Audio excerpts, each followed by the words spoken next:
Everybody ready? Yep, we are recording. We are What? recording. What?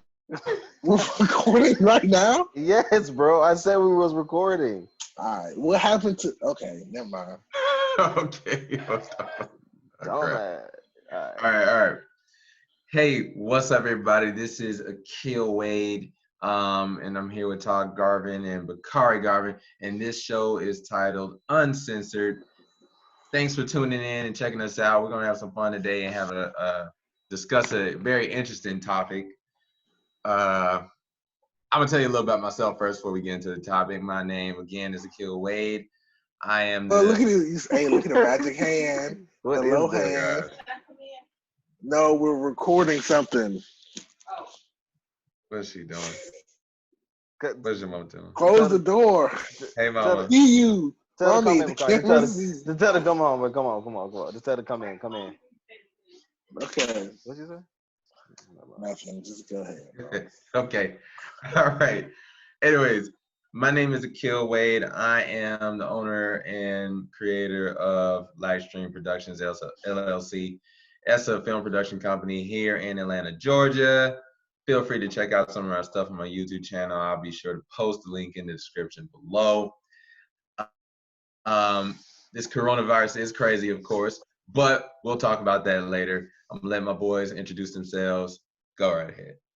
Yes, sir. Yes, sir. All right. What up, everybody? It's your boy Todd Garvin. I am 27 years old. I currently am a first year grad student at Florida State University at the FSU Oslo Conservatory for Actor Training. I currently live in Sarasota, Florida. Just finished my first year, and like Akil said, COVID-19 happened and it kind of ended my semester early. But like I said, we'll talk about that either today or in future episodes. And I'm excited to see what we got to talk about today. Pass it on to my bro. Hola, ¿cómo están? Get on this, man. Nah, what's up, everybody? It's me, Bakari Garvin. I'm a 23 years old.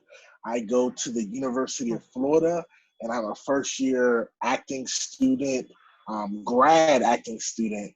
But right now, I'm here in Atlanta with my family, holding it down because of this pandemic that's going on. So, check me out. Awesome. Okay. I don't think I said my age. I'm 26, by the way. Right. Look 35. That's not it. Okay. All right. Good way to shave on it. All right. So today, y'all, we have a really good topic. The topic is everybody get their points ready. Interracial relationships and how do we feel about them?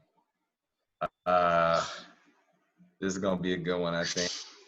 I got some pretty good points. I don't know about everybody else, but I'll go ahead and start off. Unless somebody else wants to start it off. I'll start. You start? Okay. Yeah, I'll start. So interracial relationships, good, bad. How do you? Right. All that. I believe, I don't really care. Interracial relationships, I think, are a beautiful thing. Just as I think, black people dating black people, white people dating white people, Mexicans dating Mexicans. It doesn't. Whatever your race is, I don't think it really matters.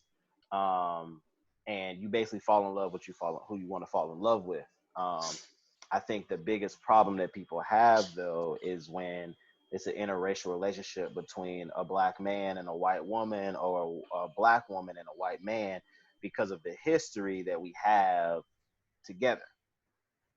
If you're walking around and you see an Asian man dating a black woman, don't nobody really cares. It's only when black people date white people that there's a problem because of the history, because of slavery, because of them, taking us from our motherland to bring us here, and so on and so forth. I like interracial relationships. I feel like, for me, yes, slavery happened. We cannot forget about it. We should never forget about it. But in order for us to move forward, we have to one, educate ourselves on what's going on, but also it's about having those conversations. And dating is a great way to have those conversations. I mean, if you're in a relationship with somebody and you're dating that person, if you guys can't have an intelligent conversation about what happened, then that person isn't for you. Um, yeah, I mean, I don't have a problem with it. I feel like you should date who you love, as long as you're not dating that person for a status. Like, oh, I'm dating this white woman because I know that she will make my life better because she's white. I feel like that's the problem. Not saying that people do that or anything, but I think it's definitely Pretty sure um, somebody has done that. right. Yeah, pretty sure somebody's done that before. Right. But I feel like in today's time that you should just date whoever you date. Like it doesn't matter. Um, yeah, that's basically how I feel about it. Right. I guess I can chime in next. Um, so me personally, as as a straight man uh, in 2020, I can say honestly that You're straight? what Todd don't. Okay, I was so about to go, what was the point of saying straight? we done started. We done started. We know because just listen. Go ahead. Okay? That I can say that out of all the races that I've seen in my life, all the ethnicities that I've seen in my life, hey, I've seen a beautiful woman in every single one of them. Okay, so I'm like, for some people that say like, yeah, like nah, I don't really like Asians, or nah, I don't really like Hispanics, I don't like black people, you know, and I'm just like, what? Like, have you like how many have you seen? You know what I'm saying? Like, if you only seen one like Asian person in your life, and then you say, oh, I don't like Asian people, it's like, okay, you have a very narrow, pool to search from. But me, being on social media, being watching movies, watching television, doing research, things like this, I've been able to see a lot of different ethnicities, and I haven't come across a whole ethnicity where I've just been like, none of those people have been attracted to me. I found, I find girls that are white attractive. I found girls that are Hispanic, girls that are black, girls that are African, girls that are Asian, girls that are whatever different races, French. I found them attractive at some point. But going into like dating them, me personally, I haven't had the opportunity to date, all those different races that I have seen. So of course that is a different, viewpoint. But but going towards like, do I think they're okay or not? I think it's perfectly fine. I think you should love who you love, no matter what their race is. But I also think that if you do date somebody that is a different race, you should also be able to take on the baggage or the responsibility that comes along with being that race. That so you can understand when certain things happen, how that might affect your significant other, right? If you're, we know in the black community, I can say, when certain things happen on the news, we talk about it and we have discussions with our family, and we might be sitting like in the living room for like hours on the time just talking about a certain discussion, right?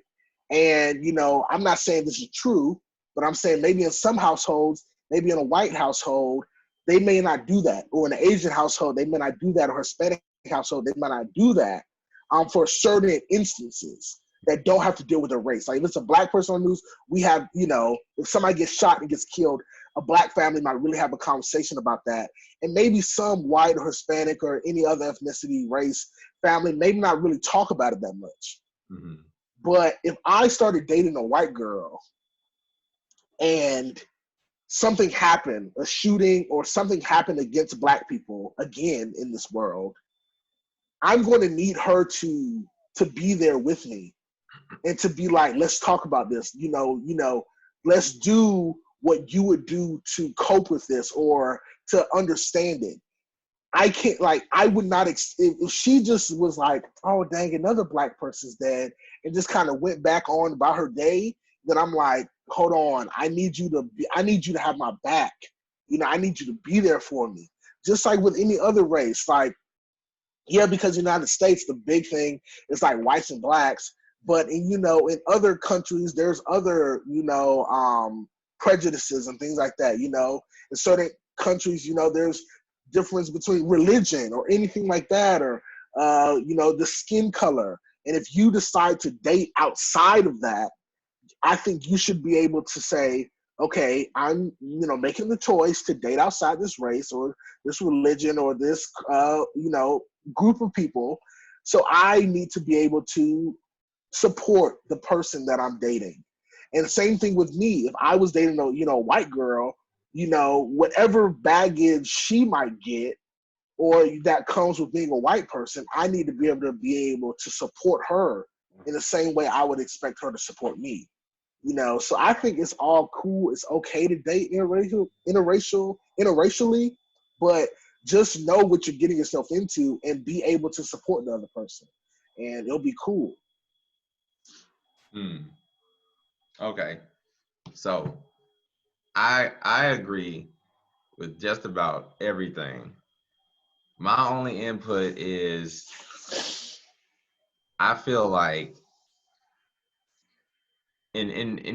fundamentally, of course, interracial relationships is okay, but in my opinion, I think it's just more powerful for two of the same races to come together, whether it's black or white, because that way it's like you're just keep continuing that culture.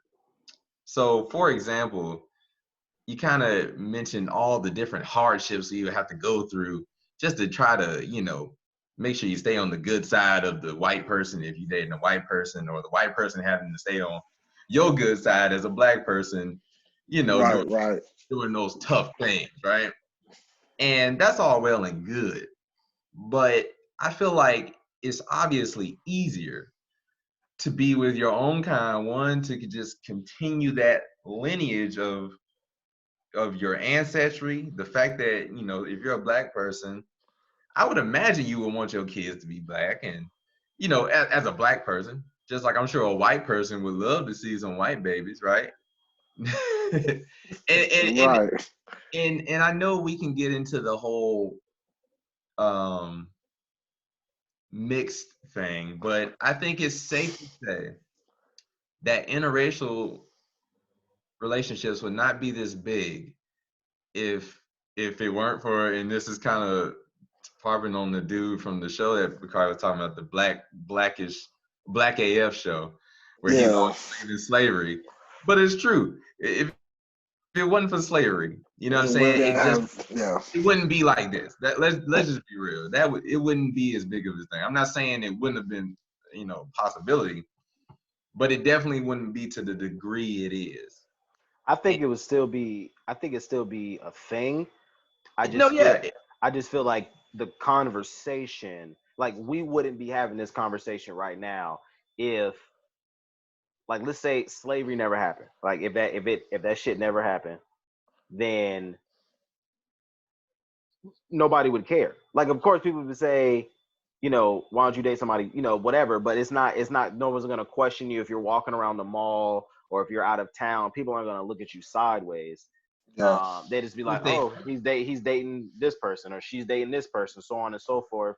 yeah. But yeah, yeah. Sorry. Well, yeah, I'm not, again, like I said, I don't think it wouldn't be a thing where interracial relationships wouldn't be non-existent, Mm-hmm. if slavery didn't happen. But I'm just saying, because of slavery, interracial relationships is just as big as it is. Like, in other We're words, questioning it. Like we have the question of is it okay or not? well, not even, I'm talking about actually being a thing to where it's just that big. Like, I mean, by different races actually mixing together, because the way I see it, you know, not saying we would hate the other race if slavery wasn't a thing, but I feel like we would still just be intertwined with our own more. You know, like for example, you know how before integration, Black people were more together.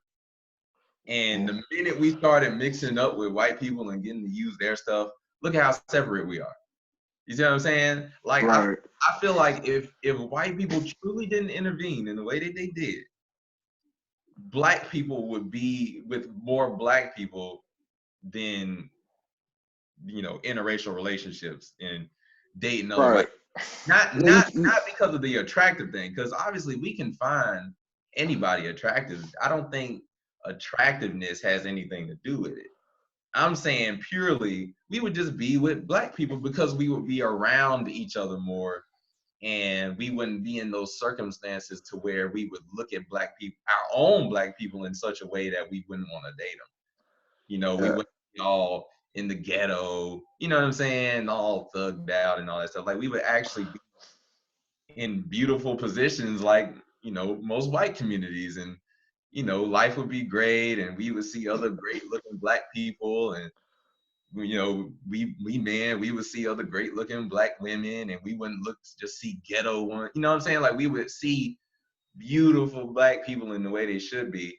And in other words, there would be no need for interracial. Not saying we wouldn't be, you know, attracted to white people. It just wouldn't be as much of a possibility. I guess that's what I'm saying. Yeah. I think, you know, going at a kill, I mean, yeah, like you can talk because during slavery, not only just for African Americans, but slavery in general, people got mixed up, right? You know, like slave trades, like, oh, you're being taken from Asia over here to Europe, you're being taken from Europe to North America, you're taken from North America to here to here. Then because of that, you know, people just got mixed up with each other. Right. So, you know, just like in today's society, if you put a Black person in a white neighborhood, most likely that person is going to date white people. If you put a white person in a Black neighborhood, most likely they're going to date Black people, you know, because of that's what they're around. But, you know, because everybody's all mixed up together and it's like there's different people all over, then of course the possibility for interracial relationships, you know, spikes. And it's like, oh, it's way more likely to happen.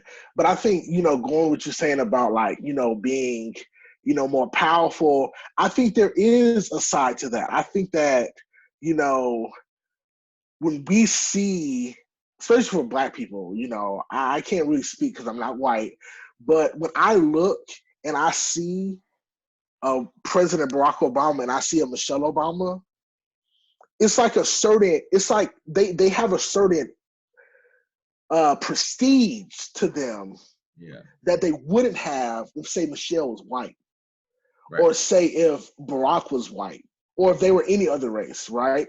When you see a Will Smith with a Jada Pinkett, it's like they have a certain prestige because they're both Black, right?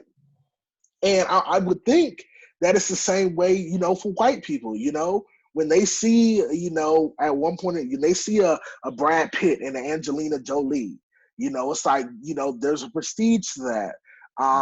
When they see, you know, Hillary Clinton and Bill Clinton, like there's even though their relationship is crazy, there's still a prestige to them, you know? So I do agree that if you do happen to marry and fall in love with somebody that is the same race as you, one, it is a little bit easier when it comes to the hardships that have to deal with that race specifically, because you guys can understand each other in a way that somebody else wouldn't be able to understand each other. But then also from the view of the outside, people will look at you and be like, wow, like they're a power couple. You know, of course, power couples can happen between mixed people also. I'm not saying they can't happen. I'm just saying sometimes when it's the same race, it's like, dang, you know, I mean, like what Black person wouldn't want to be Michelle and Barack? Like, you know what I'm saying? Like that is and look, shit, there's a lot of white people that want to be Michelle and Barack. And there are a lot of Black people that probably would love to be Brad Pitt and Angelina when they were together. You know, like we would, you know, because there's just like a prestige that comes when you put two alike people, even though it's just their race, together. Yeah. It just it heightens it. Yeah, I agree. I think that is a perfect example you just did, because it just proves that when we do come together, right? We talk about uniting. Part of uniting is how we unite as couples with each other. And so when you unite, and of course, let's be real, there is a black struggle going on. So the more we unite with our own, ultimately the better. But it doesn't mean that interracial is bad. It's just saying that, we do still need to come together. I mean, look at what the system has done to us so far. What percentage of black men are in prison? These men don't have a chance to be with black women. And black women are doing so well, they look down on a lot of black men, so they don't see how great we can be. So they naturally might go towards white women or white men.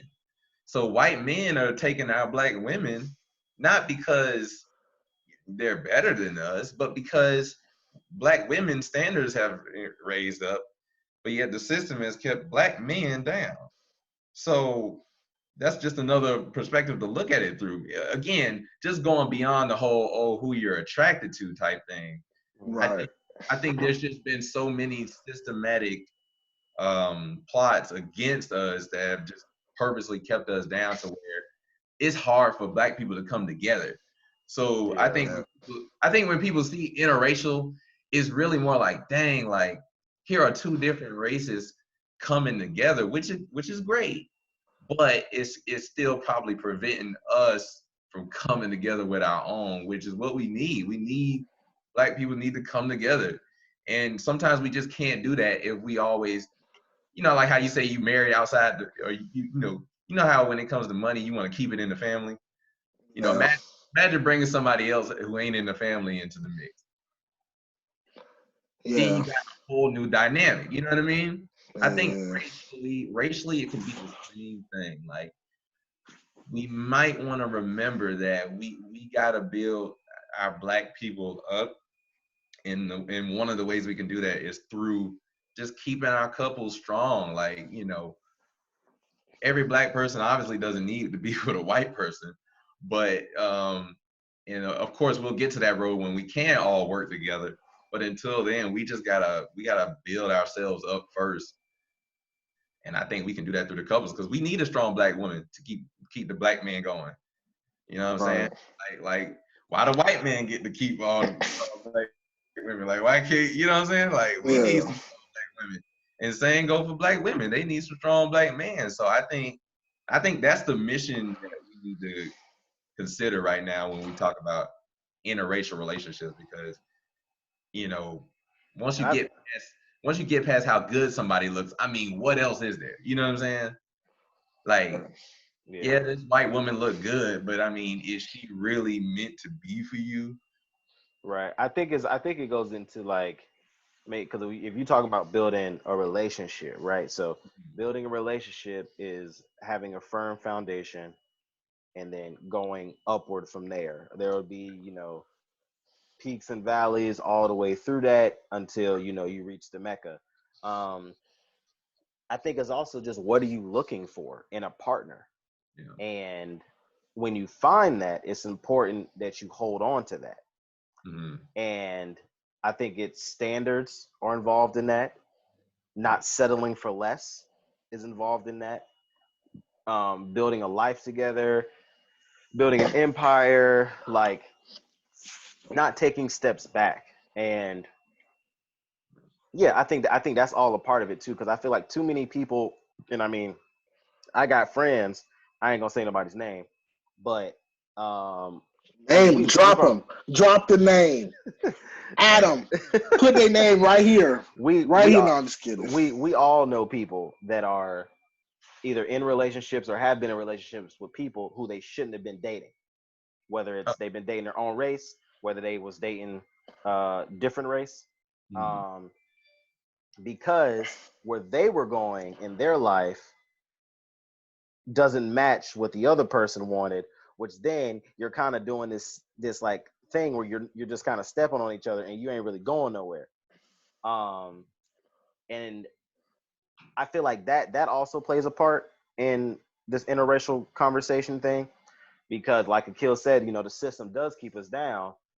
And if you got somebody that is making their way up, right, and you're making your way up, and when you get to that level, it's only so many people on that level with you, Oh yeah. and you're gonna date people that are on your level to go higher.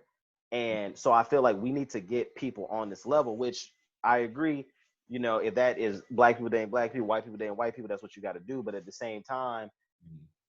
for me, I just feel like while that is important, I just feel like if you intermingle that, not everybody, we don't need everybody out here dating, another race like that. No, but if you intermingle that, what we will begin to see is, okay, slavery happened.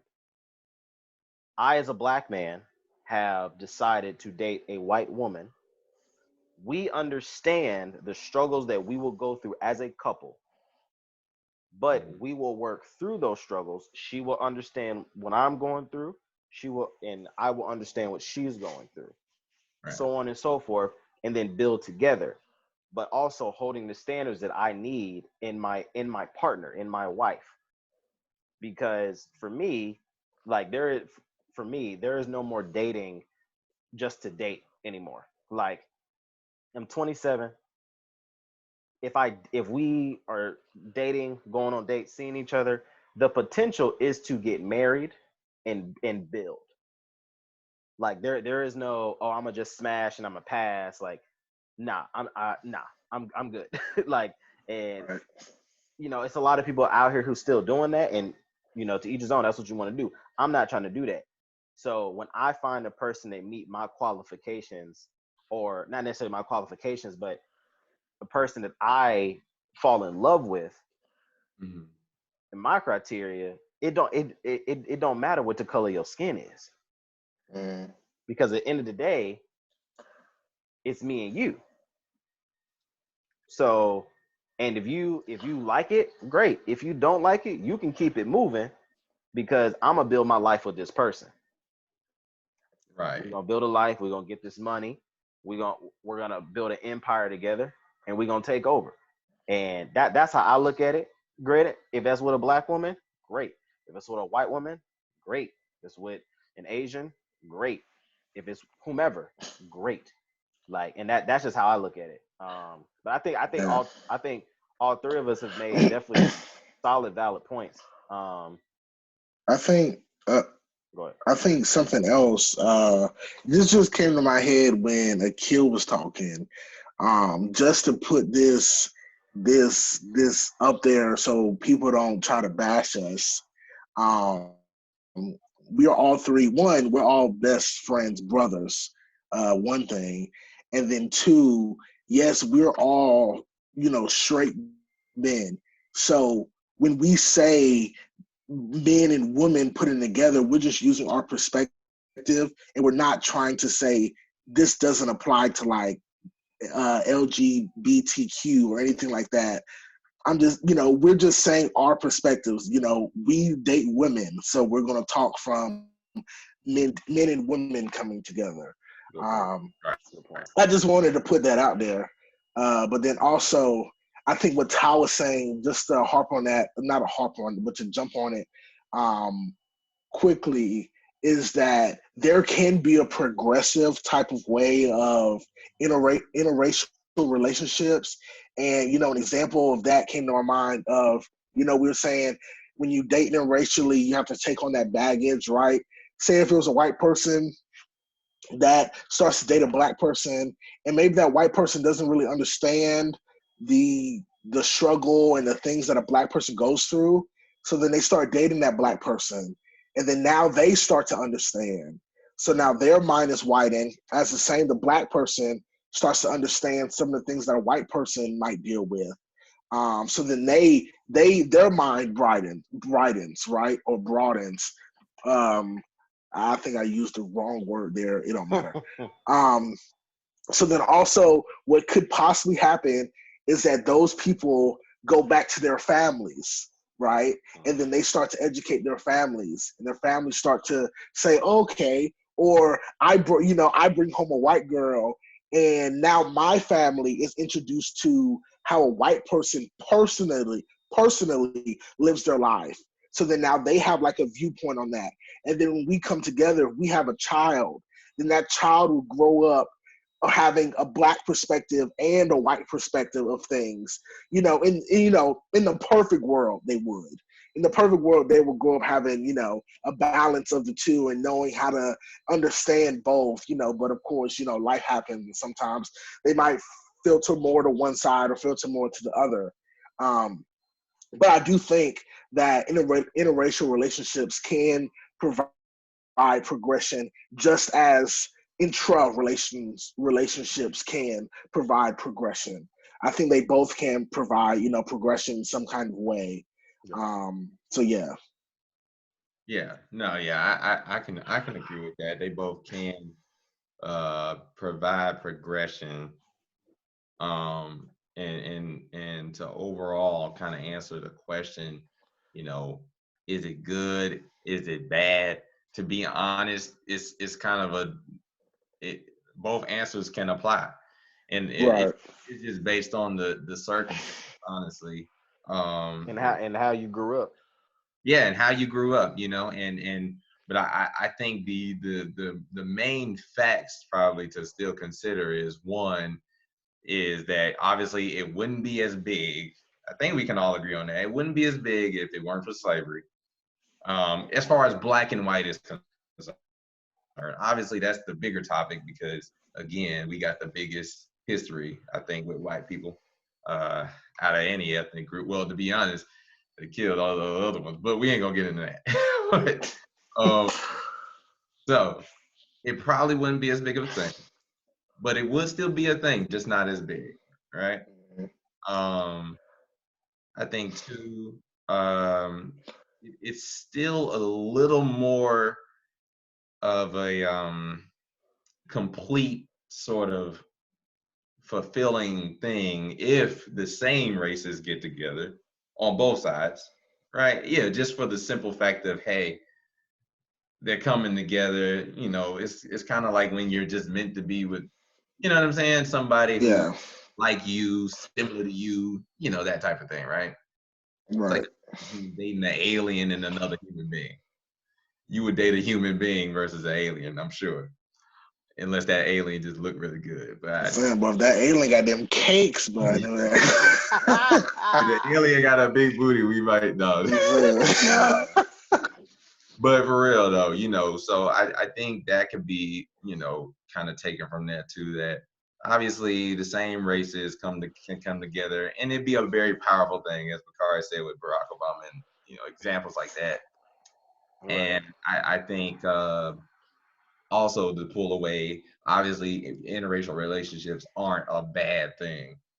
I think there's a lot of there's a lot of misunderstanding, but then there is a lot of reasons for the misunderstanding. But there's also a lot of Yeah. reasons why people just strongly wouldn't want to have interracial relationships, which is very valid. It's Yeah. just is it coming from a place of hate or is it coming from a place of hey, I really just do feel I want to be with my own race, which is Right. perfect. I'm more pro for that, to be honest with you. I agree more that people should be with their own race to help keep that culture going, Mhm. that empowerment going, because let's be real, the more we keep mixing up with a culture that just isn't ours, I think the more we can lose our culture if we not careful. Um, Right. Everybody says, "Oh, well, we can still learn Black history," but let's be real, we ain't learning it really now. So, yeah, I think True.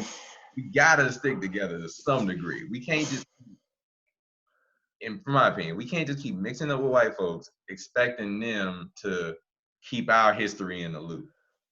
Right. True. For one, our history is more than just slavery, and that's another topic too.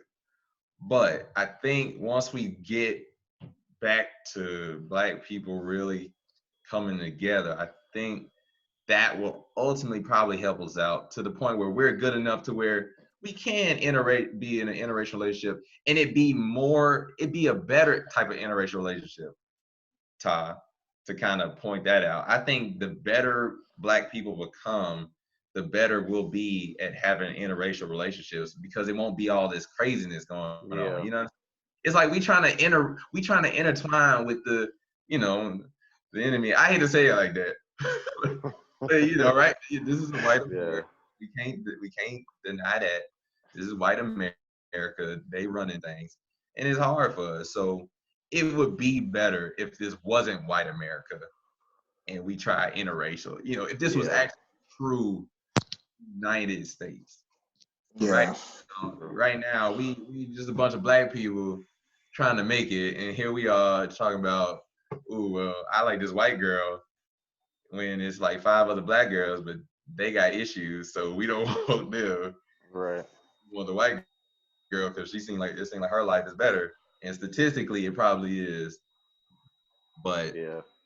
I think all three of us have made very solid points. yeah, And like we said to the people who watch this video, interracial relationships is really up to you. It's not bad.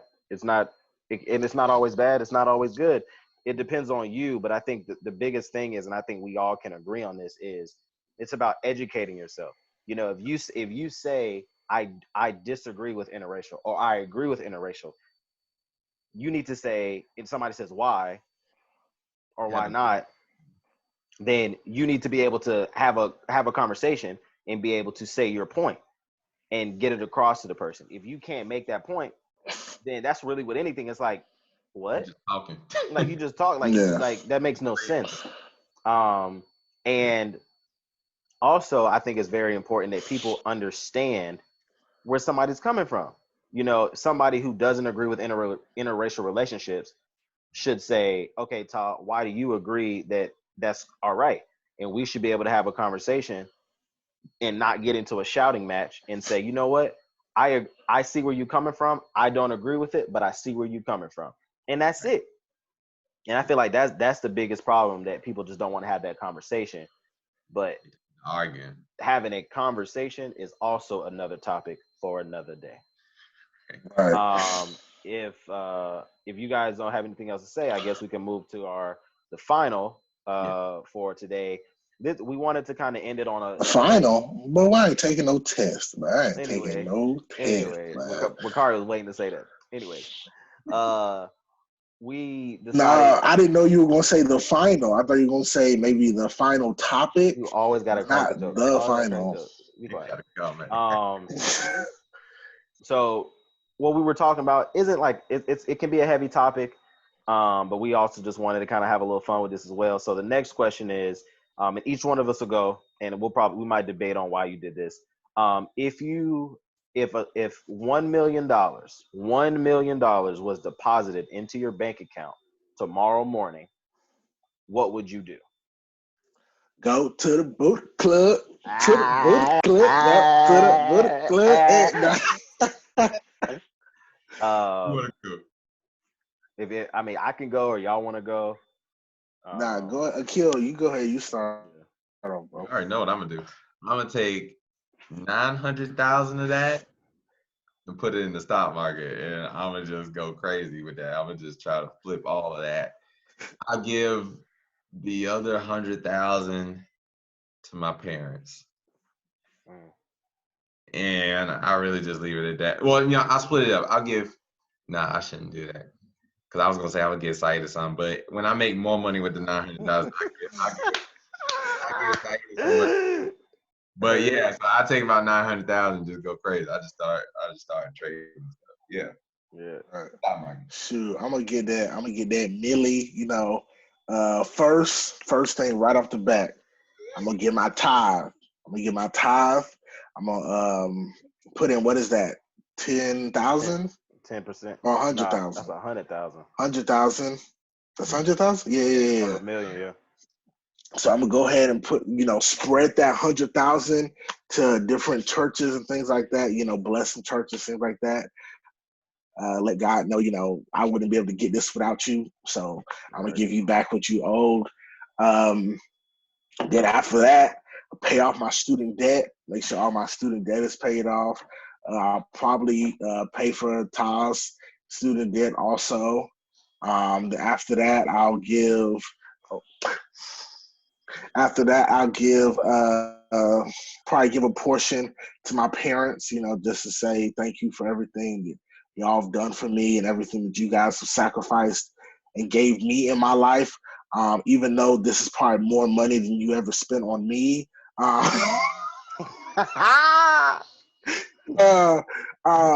Even though I'm not gonna lie, they have probably spent a lot of money on me, but I'm gonna give them a good amount of money so they can, basically enough to where they're like, hey, we really don't gotta work anymore. Then I'm gonna talk to my boy Kill. I'm like, look at Kill, I'm gonna give you a certain percentage. You put it in the stock market for me because I'm not a person that necessarily deals with that. You know what I'm saying? Since I got the money, I'm gonna say you do it, just like all the other rich people do. They say, hey, I ain't doing it. You do it. You know what I'm saying? So I'll give a certain amount to Kill, so he can put it into the stock market for me. Or, be honest, if a Kill showing me he ain't doing it, then I'll just go to somebody else. Go to somebody else. And have them invest it for me, flip it about 5 times, do whatever they need to do with it. Then after that, I'll probably splurge on myself a little bit, probably give me a little whip, nice whip. Get an apartment, condo, a house, something like that, that I can live paid off, that I can basically have for the rest of my life. I will give some to charity also. I have my ties, but I also give some to charity in some type of way. But then also I know I said a lot of things, but it's $1 million. What's the hold amount? on, bro. Over That's why I never said the amounts because I didn't want to make it seem like I don't know how to do math. So I'm just saying the things I would do. Bakari sounded like you said 10 million, boy. Nah, but then the last thing I would do is put it towards my career. Whether that means starting up and really establishing my own production company where it's like not only do I have the company, but it's like, yo, we can go film right now. Like we got cameras, we got all this stuff, we ready to go. Probably like build like a little mini studio, saying like turn like a house into a studio. Tyler Perry got he got a whole military base. I got, $1 million ain't gonna give me that. But I could probably purchase a nice little 2-story house, turn each room into like a different place. Like one room would be, of course, a bedroom. Then another room could be like a jail cell. Then another room could be like a hospital. And, something like that. So where, we can film and also give it open to the community, to, a young aspiring artist. If they have an idea, they can come pitch it to us. And then, we can basically sign out the lot to them. Be like, y'all can shoot here. That'll probably be like the most of the charities that I'm gonna give back to the kids that are following in my footsteps and in the acting career or something like that. But hopefully that'll be enough to be able to do all that with that $1 million. But see, that's why I gotta kill, because he gonna flip it about 5 times, so then I'll be good. Right. All right, $1 million good. Well, first, a million. So like, yeah, basically, kind of what Bakari said. Ultimately, first thing would be tithe. With tithe, I would spread it. In our lives, we've been to multiple churches, and so we don't have a church home like there was. Like we were there for 20 years. Like we just didn't grow up with that. And so I would find the churches that were foundational for us and give 10% of $1 million is $100,000. And so I would take that $100,000 and split it between those churches.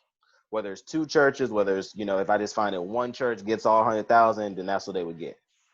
I would then pay off my loans, pay off Bakari's loans, make sure my parents have a kill, get $1. Saying, get a penny. For all the trouble you done caused me. Okay. Take care of my parents, making sure everything is paid off, or whatever's not paid off, if whatever, take care of that. Take care of my grandparents. And then, like Bakari said, I'm gonna give me a car. I gotta give me a car. I ain't gonna go out and get like, I ain't gonna, get a $80,000 car. Like, nah, that don't make no sense. I'm gonna get something that's gonna last me a long time, but something that I want, and I'm gonna buy it. I'm gonna buy it straight out. Cashier's check, swip, like it's mine. Um, I'm going on vacation. I'm gonna go on a vacation. I'm taking my crew. We going on vacation. Balling. We're going to Belize. You I'm gonna better do that. believe it.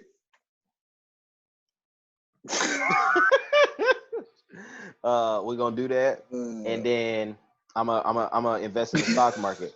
I don't know as much about the stock market, but I do know a little bit just from hearing from Akil. But also, we was going to the Atlanta Traders Club class and stuff like that. So I would invest in the stock market. Invest myself probably just in holding shares in companies, and then maybe just learn a little bit more about the day trading and different things on how to trade money, so that I can invest my own money. And then I think one thing that I would do, and this would come from investing the money, because then investing more money would come from that, is I would start a scholarship, the Tall Garvin or some type of scholarship, and that scholarship would be for performing arts students. Not to single anybody else out, but I feel like there's not enough scholarships for performing arts students, like, and not just actors. I mean, dancers, musicians, artists, photographers, across the board. And it would be a significant amount of money to pay for schooling, because school is important. And especially if you want to learn tools, school is important, and everybody doesn't have the luxury of being able to go to the school that they want to go to in order to get the tools that they need. And so that scholarship would help those people out, to do that. I would donate money to Tri-Cities. Tri-Cities instilled in me and Bakari both, and tons of other kids. Uh,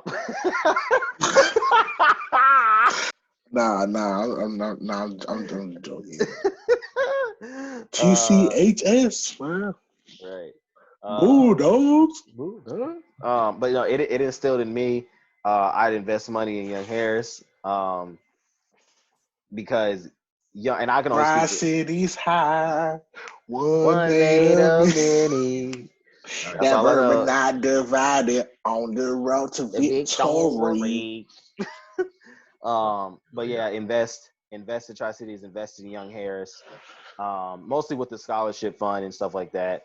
And then I'm not really too, I wouldn't, the production company isn't really my avenue. Like, that's not what I would want to do. But I think what I would do is, if there was a production that a play or a musical that a friend of mine had written, that I truly stood behind, I would produce it. I would find the space to do it. Like, we're gonna get the set, we're gonna get lights, we're gonna get the top people in the department, or people that I know in the Atlanta theater community who have been grinding. We about to do this. We about to do this show. Like, we about to put it up and then see where it goes from there. Shows that happens all the time, and shows get picked up and they go to Broadway. Shows get picked up and they go on tour. So being able to make that dream happen for somebody else is a wonderful thing to do. So I would do that. And then, of course, there's all the smaller things, like I said, traveling, splurging, taking care of this person, taking care of this person. Right. But yeah, I think all three of us, I think it would be a blessing to get that money. Is it gonna happen? Who knows? But I think as long as we Hey, are, bro, look, we ain't gonna get the money. we gonna earn the money. All right, we gonna have Right. more than $1 million, man. Hey, I'm gonna have $1 million in my pocket. You see this? This $1 million to me right here, man. This $1 million, $1 million, $1 million. Like a butt man, dick. Hey, by the way, I know this pandemic going on. I got the toilet roll for $5. $5. I know some. I know some of y'all out there ain't wiped your butt in about 3 days. So come on, holla at me. Man, reusing that one ply. But Yeah. yeah, I think we all made some good points for sure though. We should wrap this one up, y'all. Like we said, y'all, we're gonna try to keep this going. With the three of us will have a conversation to see if we're doing this once a week, twice a week. Just these conversations. If you guys have any comments, or thoughts, or even things that you would want the three of us to talk about, let us know. Drop them in the comments below, and we'll see what happens. Definitely. Also, comment. Who did you agree with more? Did you agree with everybody? Did you disagree with anything? Let us know. Tell us your comment. We might just bring you to the show and debate you. So come on. I'm saying, yeah. Bring your all of our close friends, be ready because we're gonna call you and you're gonna be on Uncensored, baby. For sure. Yeah. For sure. All right, y'all. We appreciate it. This is your boy Todd Garvin signing off. Bakari Garvin. See y'all later. Sorry, Akil Wade. You already know what the business is. Subscribe, like, comment, do all you want to do because we taking over coronavirus pandemic style. You feel me? We out. You